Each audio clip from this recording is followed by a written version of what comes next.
Hello, everyone. This is Gloria Zayans. I'm the Emerging Technology Guru for the Innovation Learning Network. We are very excited to bring you today's Tech Tuesday. We can hear you now, voice interfaces in healthcare. So what do the phrases speech recognition, natural language processing, voice recognition, Siri, Alexa, all have in common? Well, they all refer to a technology category commonly known as voice interfaces. Since Starbucks began its first voice project in 1971, voice technologies have come a long way. Today, voice technologies can almost mimic a human conversation, from interactive voice response systems that sound like a live person with word error rate at the same level as human conversation, to virtual assistants that live inside of our mobile phones, to Amazon's Alexa. We have come a very long way. But just how can this be used in healthcare? Well, today, voice technology is primarily used for transcription or dictation and documentation for medical purposes. However, many healthcare innovators recognize voice technologies have the ability to change how we interact with machines. Instead of tapping or gesturing, we can speak. So we have brought together 3 distinguished experts on voice technologies to talk to us about opportunities in healthcare. So I would like to introduce our presenters this morning. We start with Laura Kusumoto, who is a director of innovation for a large entertainment company. But today she will be speaking as an innovator, enabling innovation with emerging technologies, not on behalf of her professional affiliation. We have Mike Holland, who is the Director of Innovation Labs within the Care Delivery Technology Services at Kaiser Permanente. And we have our innovator, who is Marie Johnson, the co-creator of Nadia AI, the Managing Director and Chief Digital Officer of Center for Digital Business. But before we hand things over to them, there are a few housekeeping items. First, you have been muted upon entry to avoid background noises and disruptions. If you are dialing in via phone only, please use *6 to take yourself off mute should you wish to ask a question. We will also hold off on all Q&A until the end. But in the meantime, feel free to use the chat box during the presentation for questions and comments, and make sure that you select everyone from the drop-down menu. And last, this presentation is a contribution to the ILN, which means you can live tweet throughout. So with that, I'm going to hand this over to Laura Kusumoto, who will give us an overview of voice technologies. Laura? Hello, everyone. Can you hear me? Yes, we can. Okay, great. Let me share my presentation. So hello, I am Laura. And as Gloria said, I'm not representing my company today. I'm just passionate about innovations using emerging technologies. And I used to work for a very large healthcare company. I'm not representing them either today, but really have a lot of passion for applying emerging technologies to the benefit of health of everyone, and healthcare providers as well. So I'm very excited to be able to talk about voice technologies today. I would like to pronounce that we're on the verge of the end of typing. We've been typing into computers for a very long time, and it sounds like almost a silly question to ask, why would I want to use voice to communicate with a system? And the answer, obviously, is because it's natural. Ever since we were born, practically, we have all been learning to speak. Our brain is wired for speech, among other things. And so whenever we want to communicate with another brain, whether the other brain is our friend or our mom or dad, or that brain is in a system, it's natural for us to want to use language and to be able to speak. And we want to be heard and to be understood. Another reason why voice matters is that we want to reduce friction between our systems and our patients and our consumers, right? So we want to be able to hear them and deal with them in a very personal fashion. And what's more personal than being able to speak? But until recently, natural speech has seemed like science fiction when it comes to entering into computers. Just 5 years ago, people were making fun of Siri and all the mistakes that Siri made, never mind the miracle that Siri represented at the time. It did work pretty well for very, very limited applications. For example, when you dialed into a bank and you were asking for your bank balance, it might get that right. But if you tell the bank that you are going to your mother-in-law's tomorrow, it would have no clue what you were talking about. And to some extent, that is still true today. So we'll explore some of the recent advances in voice technologies, and then we'll look at kind of the roadmap of what still needs to be done before we have this truly ideal frictionless interaction with our systems. So the advancements over the last several years circle around two main areas: the advances in AI software and in machine learning, and then the advances in hardware form factors that place the speech device into your environment, whether you're wearing it or it's in your environment. So here's a chart of speech milestones, speech technology milestones that had been put together by Microsoft, and we'll point out some examples. Gloria already mentioned that DARPA was starting work, government-funded work on speech back in 1971. But even before that, early neural network development started in 1958. And we'll see that the development of neural networks and machine learning are very closely intertwined with the advancements in speech. Several years later, if we look at 1978, the Texas Instruments Speak and Spell device came out. It was basically a toy for children, and it could speak the words that were hard to pronounce, and that was the big advancement of the day. There's a Texas Instruments chip that stored digital signatures of those words and could speak them in a sort of robotic way, and then the kid could learn how to pronounce it and spell it. So let's jump ahead another 8 years. In the 80s, neural networks began to become a technique used in artificial intelligence, and it was an alternative to creating rules. So if you're trying to represent the logic that a human being follows, a natural way to do it might be to develop rules. The only thing is that rules require programmers to write them. And with the advent of fuzzy logic and neural networks, it was the beginning of the idea that maybe we can recognize patterns and not have to write all of the rules. So that started to be realized in the 1980s. In 1994, there were a couple products introduced that enabled you to do voice transcription. And this, of course, has become very important in the medical industry. There was the Dragon Natural Speaking for PCs and IBM Via Voice. So those became very important products in the development of voice. And then in 1996, SRI deployed one of the first IVR systems, and this means you are basically being able to call into a system and talk with it, again, in that very limited domain. So maybe it's just about bank accounts, or maybe it's just about, fixing your cable on your TV, but at least you could use voice to do it with. Skipping ahead a couple more years, in 2007, Microsoft allowed us to have voice search for what is now Bing. So this sets the stage for the major use case for today's personal agents, which are Siri and Cortana and so on, using voice to search for things on the internet without having to open a browser or type anything. In 2009, there was a workshop on deep learning that sort of announced that if you had enough data of speech, you could begin to deduce and recognize speech without having to train the system.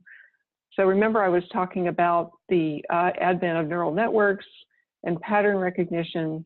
So 2 decades later, we're now at the point where we can begin to train systems with data without programmers even having to necessarily supervise that training. In 2011, that was only 6 years ago, Siri was introduced on the iPhone, and we all started making Siri jokes.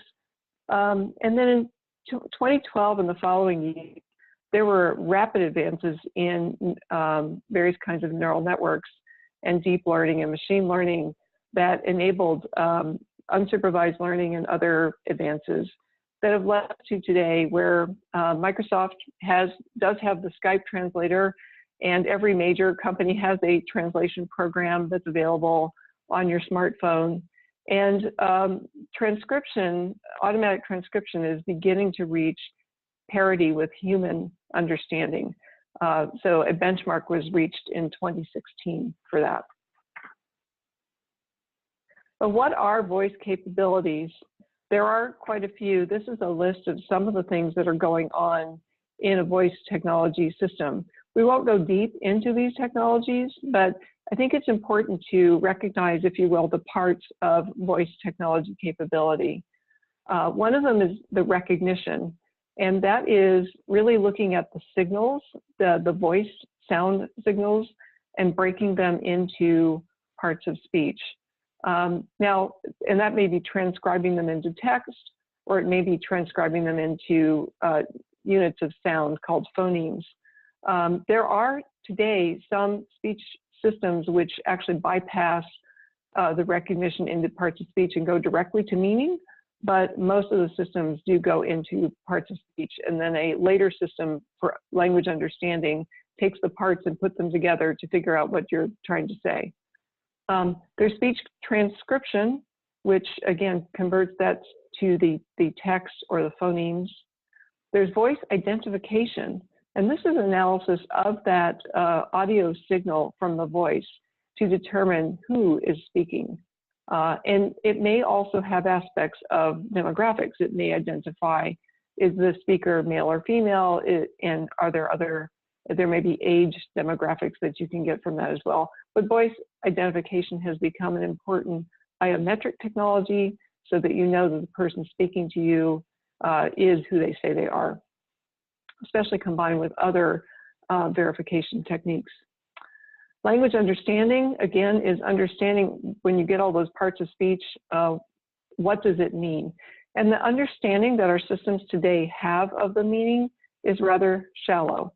So of today's system, you generally still need to be talking within a specific domain, or usually the agents cannot understand a broad set of topics. Intent understanding is, okay, I understand what you said.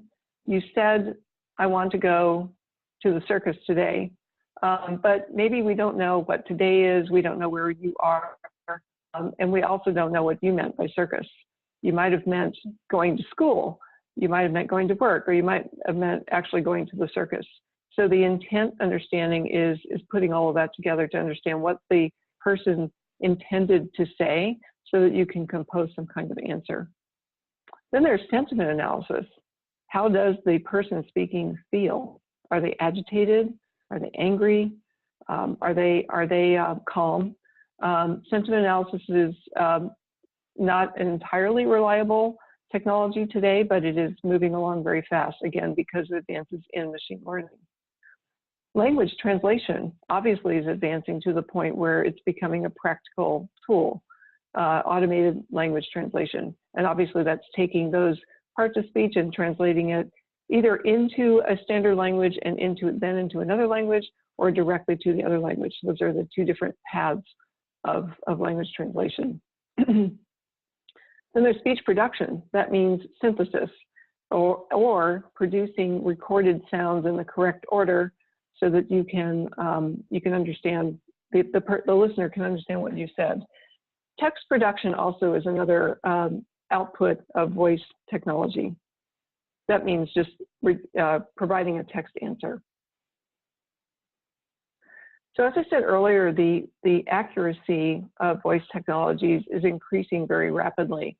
What you're seeing in this particular graph is a timeline from 1993 to 2016. And there is a standard set of recorded speech samples called the switchboard corpus. That is a benchmark that's been around for all of those years. So it's great for using for comparison of different technologies over the years. And what you're seeing in the y-axis here is a measurement of the error rate. So the error rate for automated transcription used to be 100%. It was all wrong. And over time, it's been getting better and better. And in 2016, Microsoft was able to hit a 5.9% error rate, which is apparently the same as humans. So it has reached humans, at least with the switchboard corpus. Probably that was also with a quiet environment. But it is a huge, huge milestone. And you can see the direction is that these technologies will become better than humans in transcribing speech and recognizing speech. So what has changed? Why is the technology getting so much more accurate and growing so fast? And it really has a lot to do with advances in machine learning. So, and Eric Schmidt of Google, or Alphabet Google, is kind of one of the people that has hopped on the bandwagon of, instead of programming computers now, we're going to use machine learning to teach them something and then have them do whatever we want. Machine learning then is a very data-driven process. So I won't go over the details here, but because it is a data-driven process, it gives advantage to companies that have a lot of data.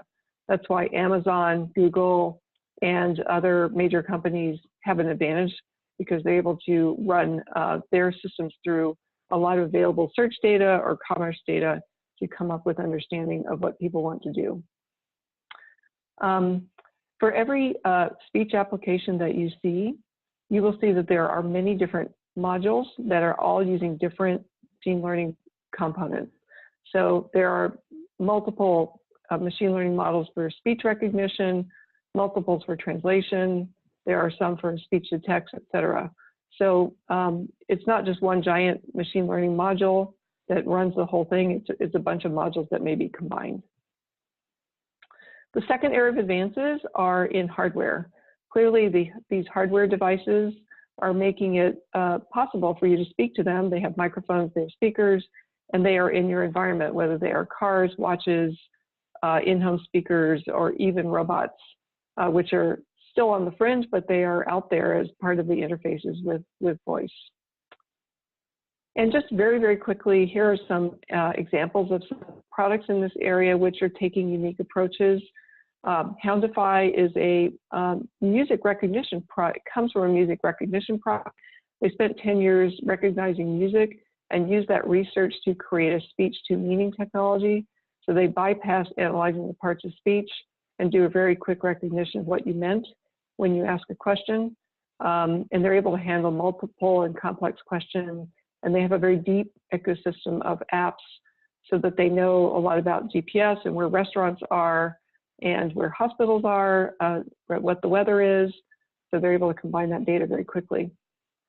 Another interesting company is Interactions, which has been blending human and artificial intelligence for both understanding what someone says, but it also helps to very quickly move conversations back and forth so that the best resources is there to understand each part of the call. A new entry on the scene is the Google Pixel Buds. They're making a lot of press these days. There are some competitors out there, but they offer instant translation in your ear between 40 different languages for only $159. That's a pretty major advance. Gets us close to the Star Trek Universal Translator. And I think it's important to remember Asia and also the developing world that are very much in tune with using speech as an interface. This also is important in our own environment for understanding people who speak different languages and who may not be able to type or even read. So I think that's an important audience to remember. Another part is speech synthesis is also advancing very rapidly so that we can have more natural sounding speech production and perhaps even personality. The roadmap for speech is having some more client-side processing so that you don't need to be connected in order to use it. Hearing in noisy environments is still a big problem. Being able to understand the speech of people with thick accents in another language is a problem. Understanding children is still a research topic. Understanding the real meaning of a conversation is a research topic as well. holding a conversation over a long period of time with mixed topics about your brother-in-law and going to a restaurant and your health problems. That's not possible today. Privacy is a big issue, as is personality. Coming up with a personality for the voices is still really an art form and a research topic too. So with this, I'm going to segue over to talking about healthcare applications. And I won't go over this. I'm going to hand it over to Mike Holland, who's going to speak about some specific use cases in healthcare. Laura, thank you so much for that. That was a fantastic overview. And as we're getting ready to transition over to Mike, I actually have a little something fun to share with us. So. The new Amazon Echo has everyone asking Alexa for help. Alexa, what time is it? What the hell is wrong with this blasted thing? Amanda! But the latest technology isn't always easy to use for people of a certain age. She hasn't bought me a bucket machine again. Oh, yes! That's why Amazon partnered with AARP to present the new Amazon Echo Silver, the only smart speaker device designed specifically to be used by the greatest generation. It's super loud and responds to any name even remotely close to Alexa, so they can find out the weather. Allegra, what is the weather outside? It is 74 degrees and sunny. Huh? It is 74 degrees and sunny. Where? Outside. What about it? The temperature outside is 74 degrees and sunny. I don't know about that. The latest in sports. Clarissa, how many did old Satchel strike out last night? Satchel Paige died in 1982. How many did he get? Satchel Paige is dead. He what now? Died. Who did? Satchel Paige. I don't know about that. Even local news and pop culture. Nadia, what them boys up to across the street? They are just playing. They what now? They are just playing. You say they just playing now? Yes, they are just playing. I don't know about that. Here's smart devices like your thermostat. Alessandra, turn the heat up. The room is already 100 degrees. You're trying to kill me, Alice. The new Amazon Echo Silver plays all the music they loved when they were young. Angela played black jazz. Playing jazz. It also has a quick scan feature to help them find things. Emilia, where did I put the phone? The phone is in your right hand. And it has an feature for long rambling stories. So then I gave him $5, and he said I only gave him $1. I said, I know I gave you a $5, because I only had a 5 and a 1 on me. And this is $1 right here. So, I mean, you tell me who's crazy.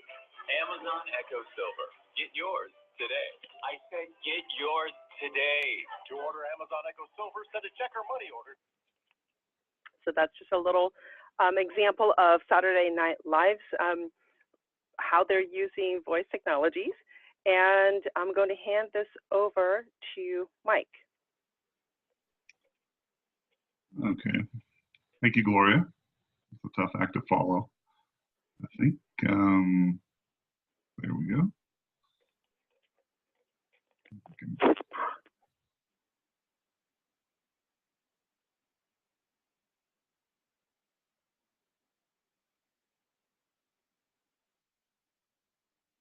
So sorry about that. I'm just having little problems here. Gloria, can you see my screen? Yes. Okay, great. I'm Mike Holland. I'm the director of the Innovation Lab, like Gloria mentioned. My team does a lot of proof of concepts, proof of technologies, research, and we work a lot with our clinicians and our staff here at Kaiser Permanente. I'm just going to just briefly go over some of the history of our interactions with our patients and using technologies, or actually our members. So we actually, pride ourselves on using technology to allow our members to access information and just make their lives a little bit more efficient. So starting on the left there, we actually used this ancient technology called telephones and books back in the 90s. And so really what we did was we moved our pharmacy refills to the phone, so people could just use phones. and to reorder their prescriptions. We also handed every member, which is hard to believe back then, but I'm sure other health plans did too, a book where people could actually use to look up their symptoms and get advice. As we moved into the sort of the forefront of the internet, we started to build out kp.org, and we moved that basically our phones and our books onto the internet, where people can actually access that same information online, didn't have to use a phone, didn't have to use a book, and get their information. Then we also actually rolled out additional features, such as allowing them to look at their lab results, make appointments online, actually send emails to their physicians, and just basically be able to manage a lot of their interactions with us online. Then the mobile sort of revolution started, probably with the iPhone in around 2007. And we had to basically replicate what we did using the internet and allow people to use both their phone and eventually an iPad to be able to access their health information and interact with us pretty much anywhere. And that actually also introduced our members to texting. So they were allowed to text their clinicians and ask for questions that way. So it actually opened up more and more opportunities and channels to our members to interact with Kaiser Permanente. And that leads to really voice and a lot of what Laura said. It's just another channel for us to start to interact with our members, and our members actually expect to use these technologies to start to interact with their physicians and their information. So we see this, obviously, like Laura said, as a sort of a growing trend and a move away from data entry and being able to actually use voice to order prescriptions, interact with the clinicians, and do other things. And so really that's our focus now, is to start to look at multiple channels using voice, not just the physical thing of an Amazon Echo or a Google Home or a Siri, but other ways to start to implement voice into other areas. And I'm going to go through a few of the areas that we're looking at. So the first one is really around just opening up our non-PHI or or just open information that people would want to access through just Amazon Echo or Google Home or whatever they're using. And that would be simple things like phone numbers, hours, pharmacy information, locations, things like that. Maybe our health education classes and when they're happening and where they're happening. So right now, you can get limited information using standard voice applications, but we want to really start to use more natural language search and allow our members to gain more access to information, just like when we started working through the kp.org and the internet. We're also looking at integrating voice into the hospital room. So I have a little picture here, and that's basically a picture of our new San Diego hospital, and that's the template for all our new hospital rooms as we build new hospitals and update them. It's hard to tell there, but the screen is really somewhere between about 70 and 80%. So that's, sorry, percent, actually inches, 70 to 80 inches. So it's a very large screen to allow somebody who's in the hospital to be able to see what's on the screen and access it. So our first phase really around the hospital room is to use voice to do simple commands like turn the lights on, pull the blinds, maybe even listen to music through some sort of device. And that's really to help people that, maybe have mobility issues or fall issues, being able to control the room without having to ring a nurse or have somebody assist them to do things. And then the next phase would really be to interact with the TV screen. So most of our new hospitals have systems or interactive patient care systems, which I'm sure most new hospitals have.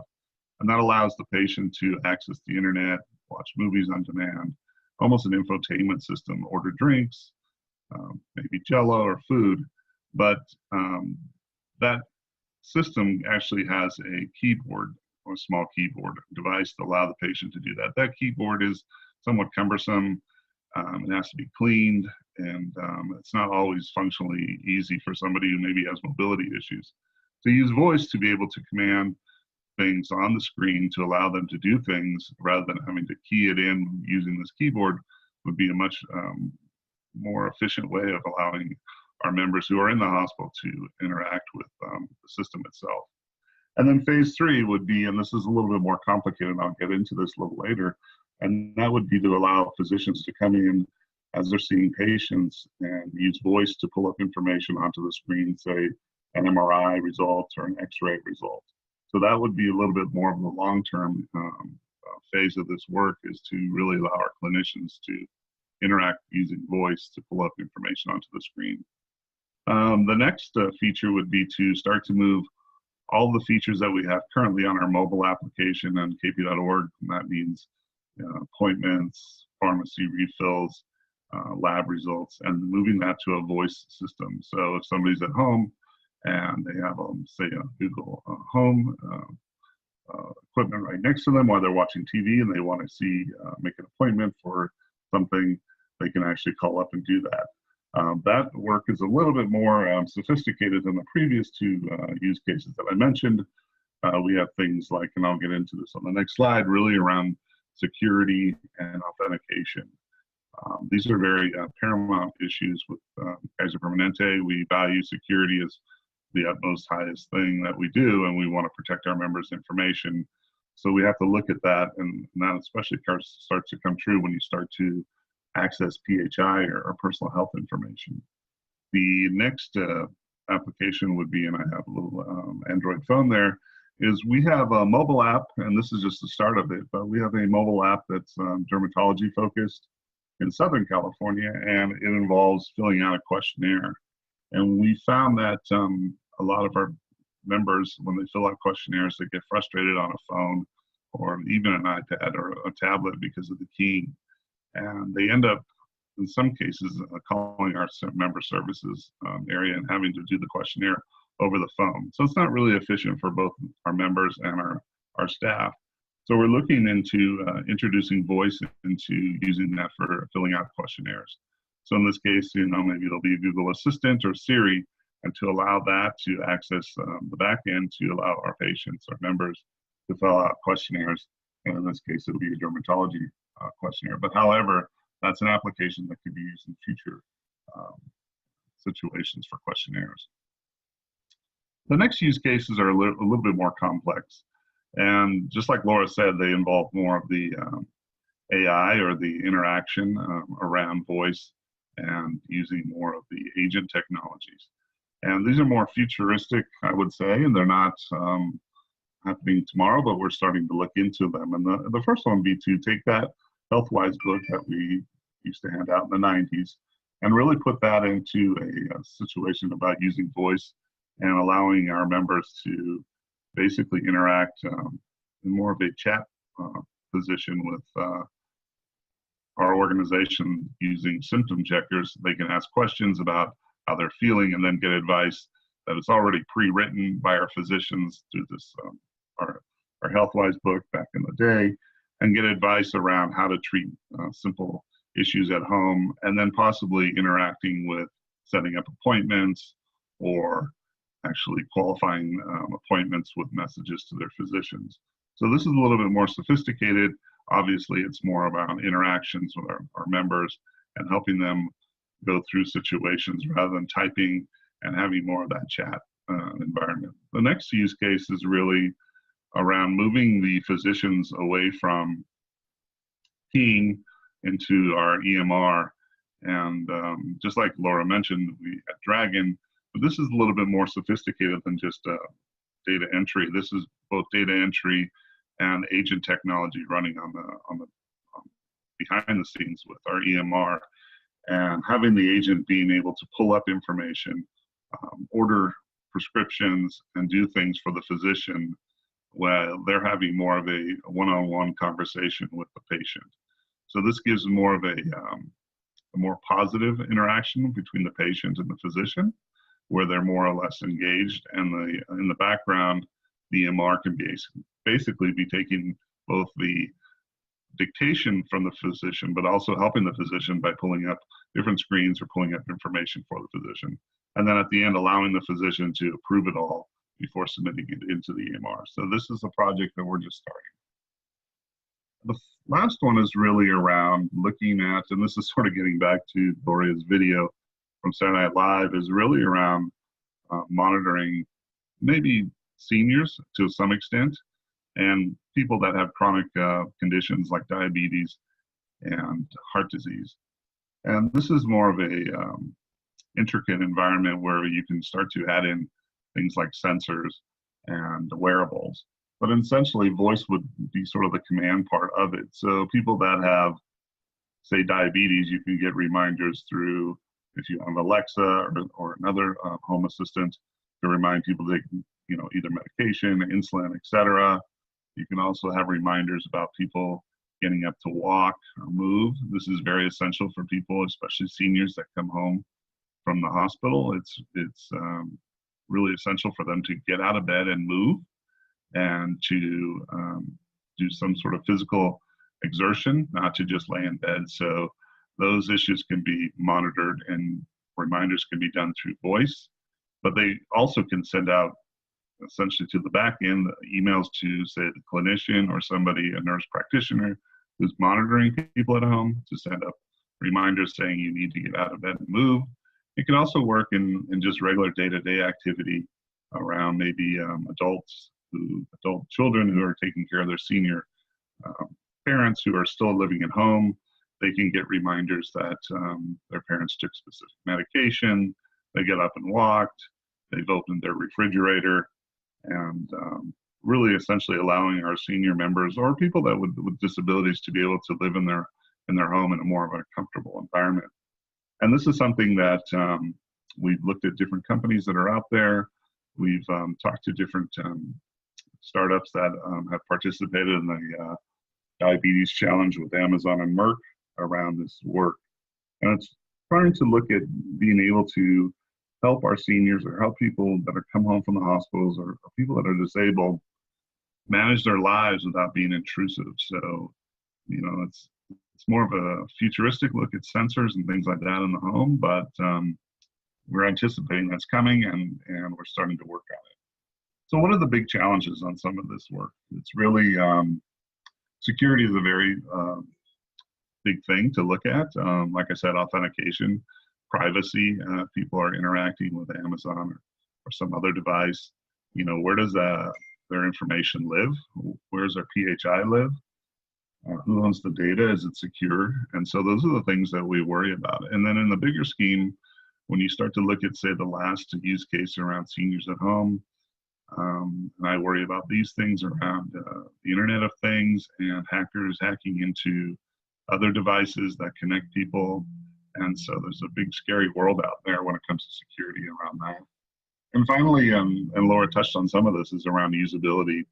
And one of the things we have been looking at, and it's been a challenge for us, is to look at how do you design for empathy. So if somebody's, say, using a symptom checker, how do you have the ability to show empathy through voice, especially through electronic voice, with the patient? That's something that we've been starting to look at.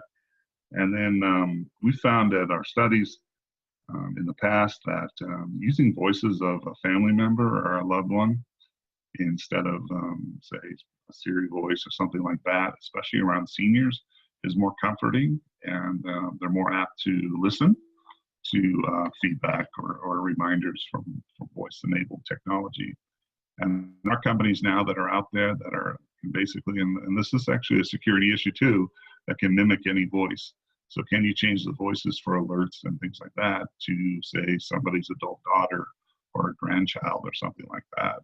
But on the flip side, changing somebody's voice and being able to mimic any voice that you want can also affect the authentication if you're using voice authentication.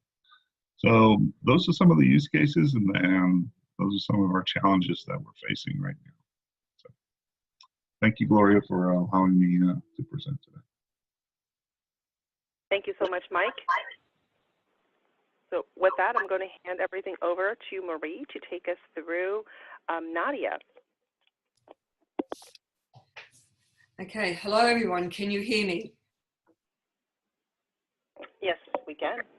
Great, okay, I'll just put this on my screen, I won't be a moment. Okay. All right. Okay, can everybody see that? Okay. So hello everybody, my name is Mari Johnson and I'm the Managing Director for the Centre for Digital Business. I was engaged by the Australian Government to put together a technology business case. Marie. Yes. Sorry, apologies. I'm still seeing voice AI in Kaiser Permanente. Mike, can you select stop sharing, please? That might fix it.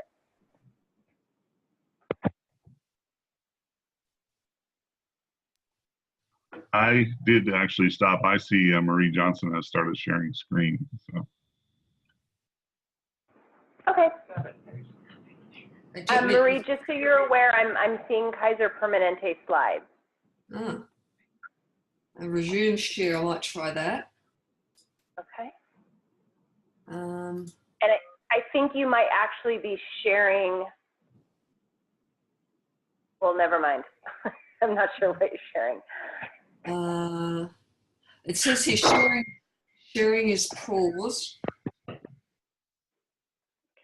Bring your shared window to the front. Golly. Resume share.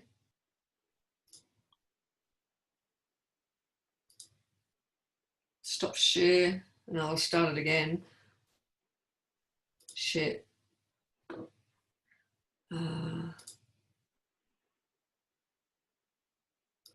How's that? There we go. Perfect, thank you. All good? Okay, I'll keep going. So I was engaged by the Australian Government to do technology business case for the National Disability Insurance Scheme, particularly focused on innovation and new technologies. And I'll speak briefly about the NDIS. So the National Disability Insurance Scheme for Australia is the largest social reform in the last 30 or 40 years since the introduction of Medicare. It's an insurance scheme that covers all Australians, and it's an insurance scheme for disability, which will fund approximately 460,000 people with disabilities in Australia who are permanently and significantly disabled.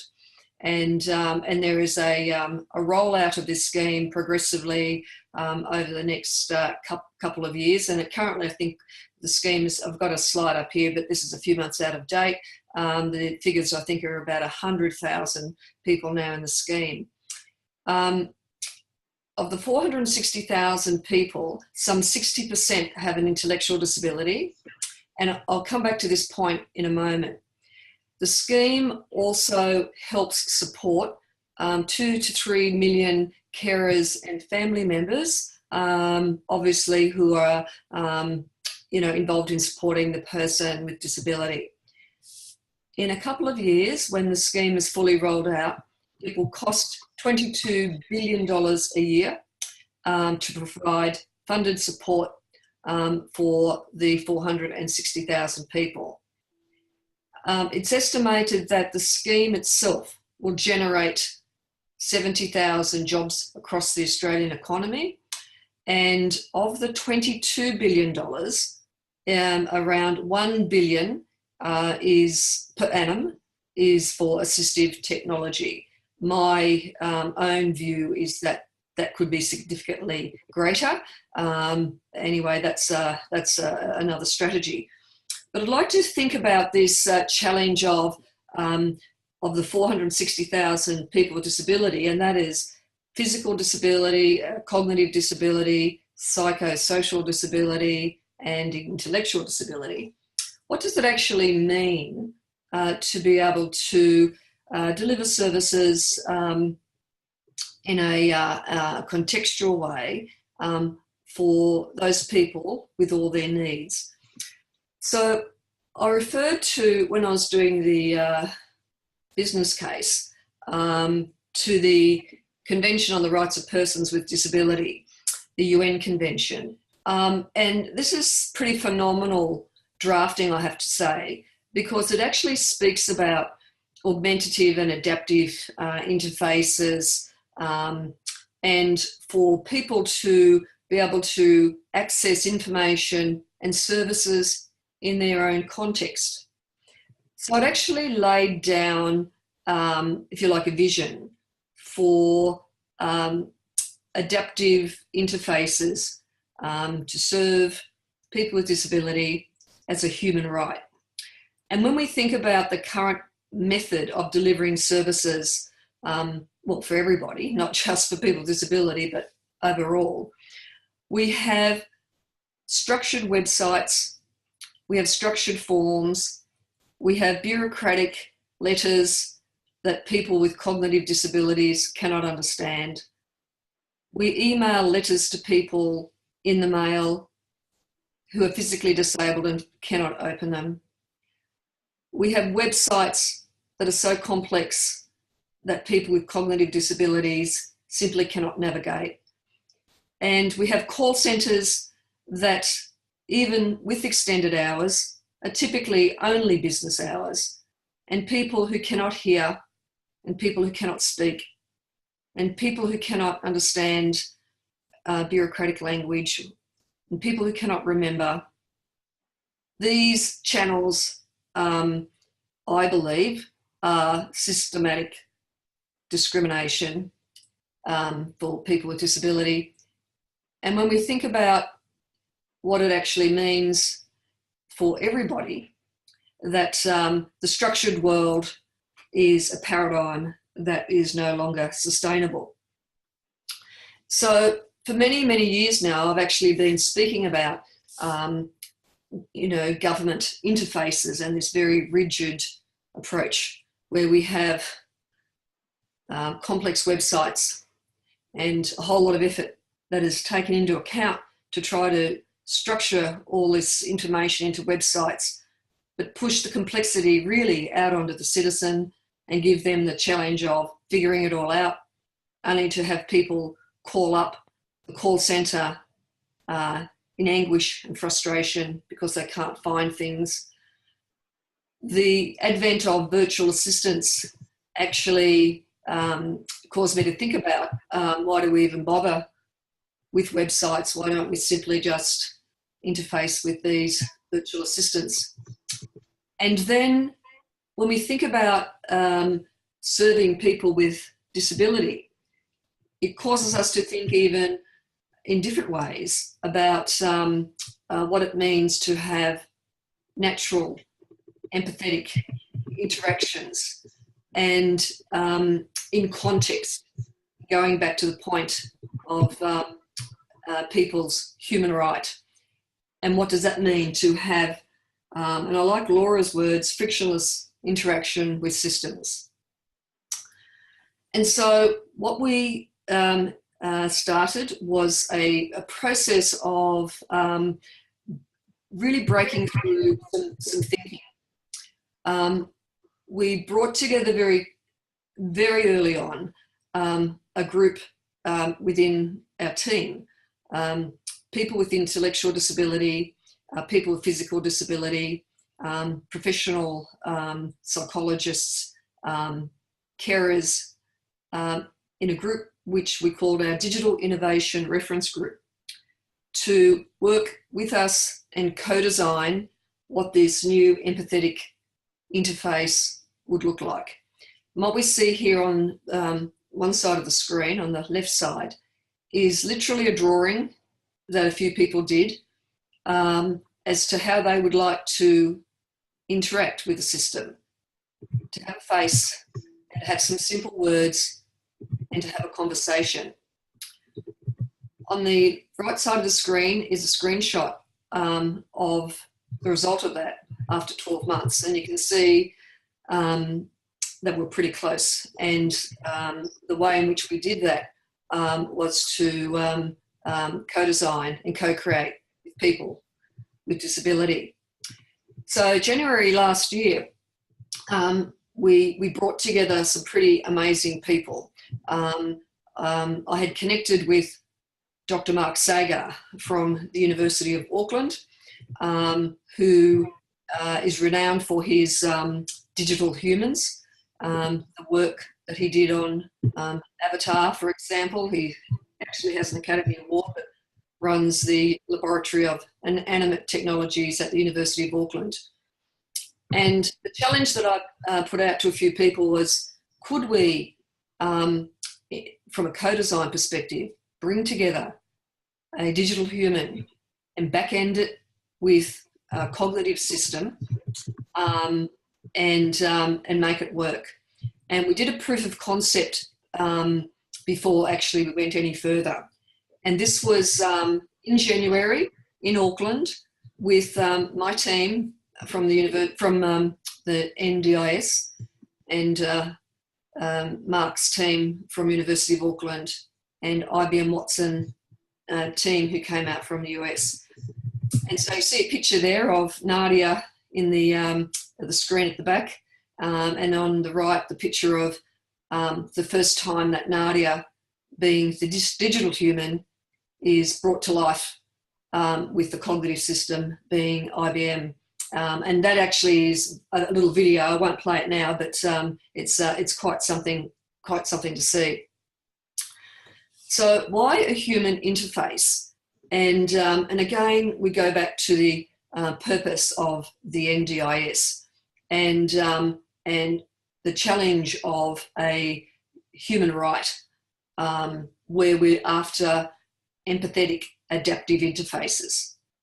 So in the structured world of websites and forms, it's the person who has to adapt to all of that. They have to adapt to the channel. They have to figure out the form. They have to call up the call center at the time that it's available. And what we were wanting to do was to have a natural empathetic interaction that is more suitable and meaningful for people with disability across the board. And our group that we worked with helped design this. And so this is an interface that works like a person. I have a video which I will go to. It goes for a couple of minutes, and it shows quite a lot of this work. What I might do actually first, before I go to the video, I might just finish the presentation because it'll put some of the video into context.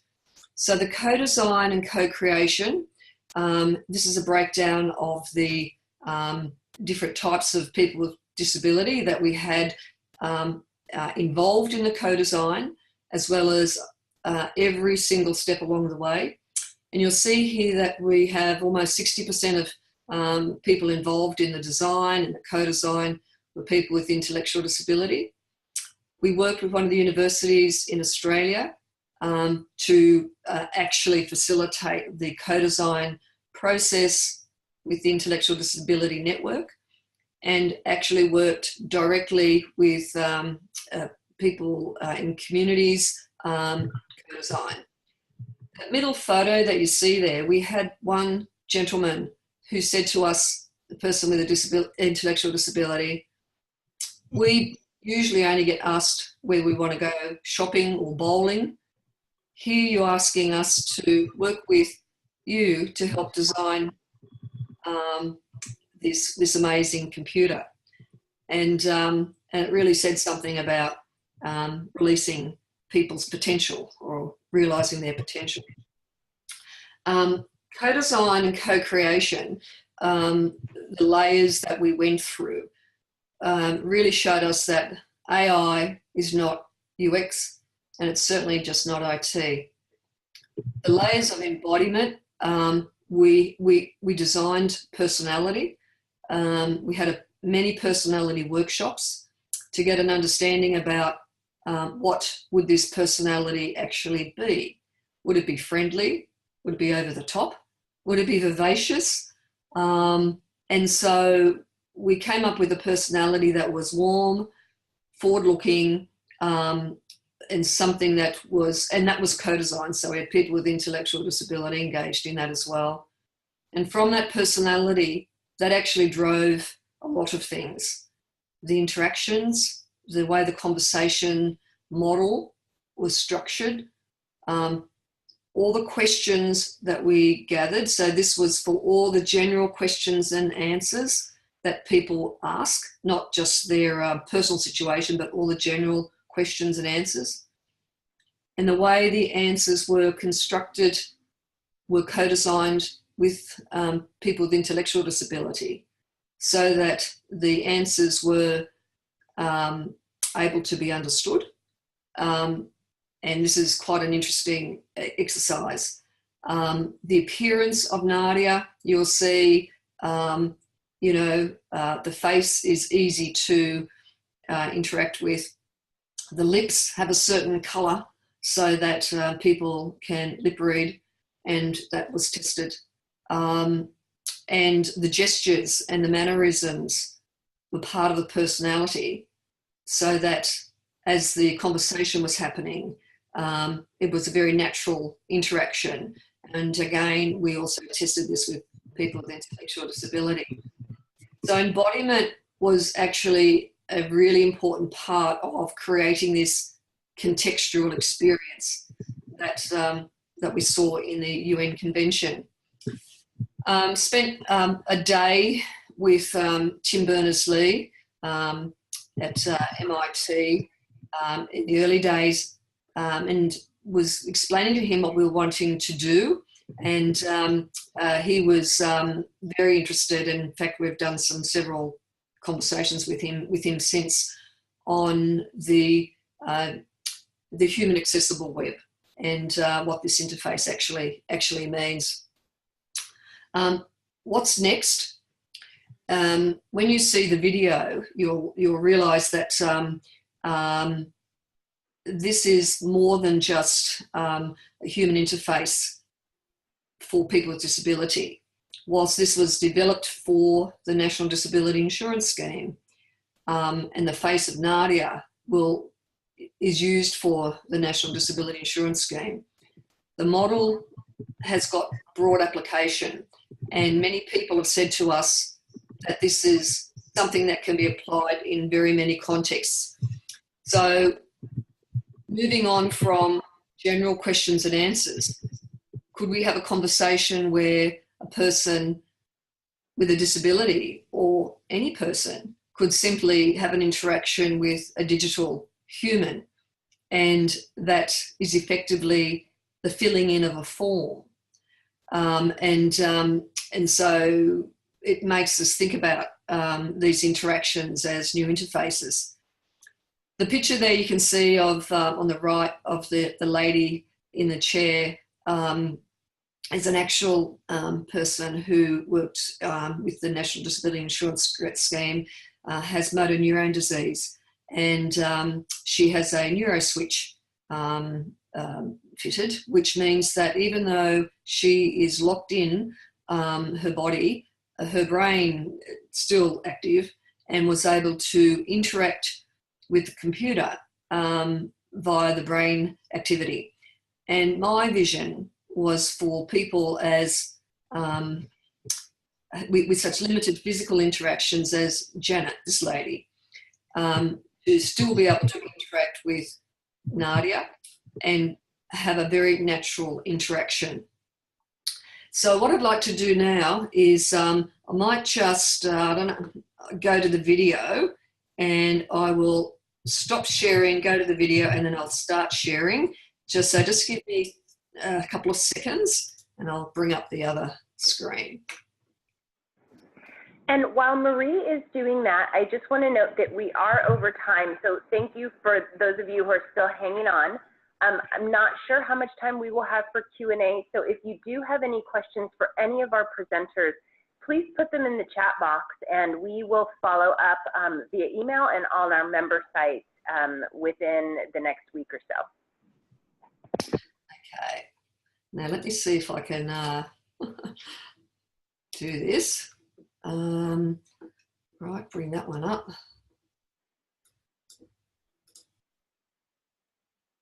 Okay.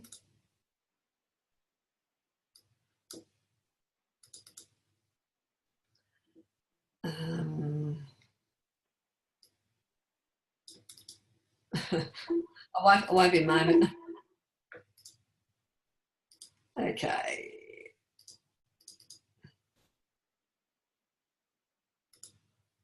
Okay.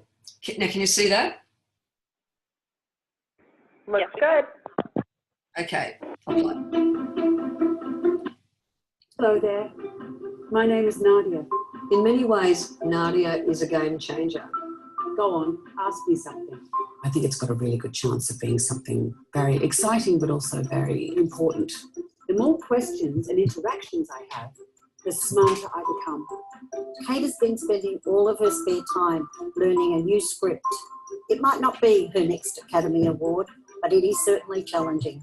It is Voice of Nadia. I'm a virtual assistant and I'm here to help you.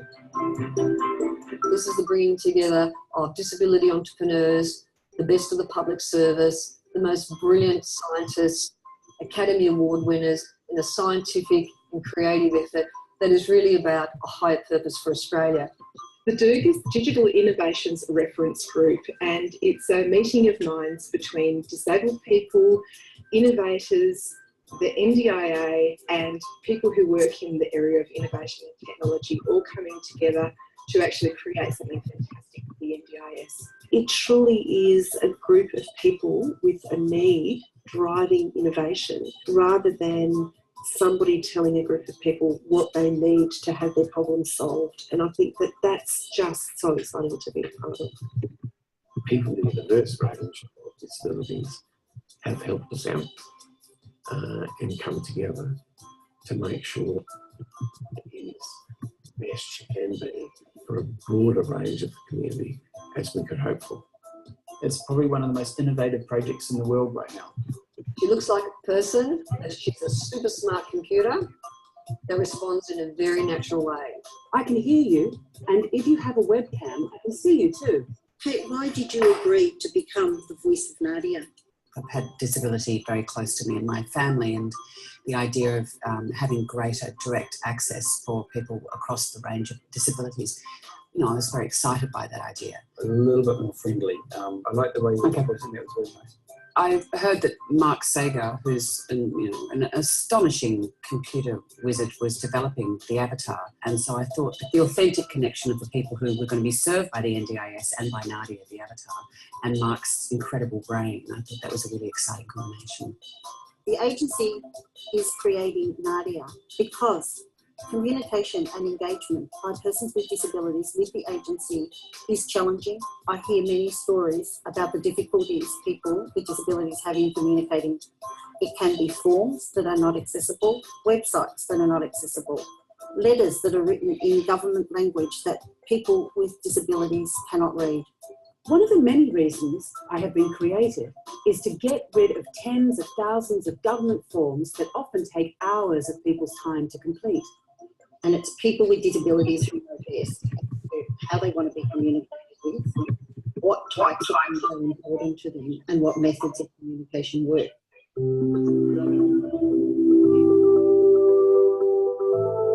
It's authentic and it's honest, because so many people with disability have put their 2 cents in, and across the spectrum of various different disabilities.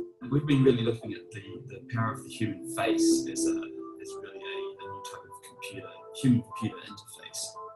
Helping people access NDIS is very important. So thank you for helping train me by asking me questions so I can get better at my job. The more people with disability interact with her, the more she learns and the better she gets. To make Nadia's voice, what we have to do is basically record Kate saying thousands of sentences. Each one of those sentences has got a different combination of phonemes. Then those phonemes can be recombined to make new sentences which could be content. I learn, express emotion, and speak naturally. In fact, I speak 32 languages. Oh my God, do I have to say bonjour? Kate's voice has got a natural warmth to it, and it's also very well enunciated. It has to be a clear voice which is easy to understand. It's all about trying to develop a voice that is positive and forward-leaning and optimistic, but also cognizant of the hurdles that one needs to go through when you're living with a disability. NDIS users like you have tested me along the way and helped make me what I am today. It's a much more democratic and empowering way to deliver a service so that people can just get on with their lives and be who they are. The liberating potential of this, I think, is really astonishing.